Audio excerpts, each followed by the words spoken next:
هلا متابعيني، شلونكم؟ شخباركم؟ إن شاء الله الكل بخير. اليوم عندي هذا الثوب، طبعا شوية الإضاءة ظالمته لأن الليل. طبعا هذا تحوير، هذه صدرية،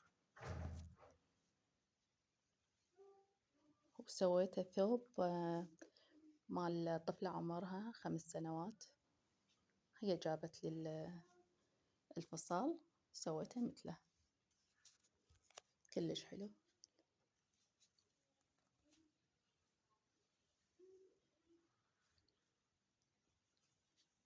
دائما أكو عندنا مرات ملابس نقدر نحورها ملابس أطفال، يعني ما نذبها، ليش حرامات.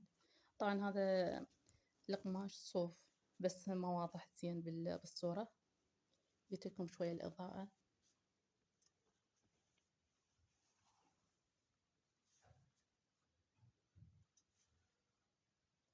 هاي الصدرية حورناها إلى ثوب، صار كلش حلو.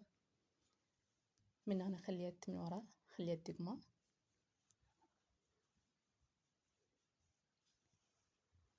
دائما نستفاد من شغلات ما نذبها، نحورها لأي شغلات، ثوب، تراك، أي شي نسوي، قميص.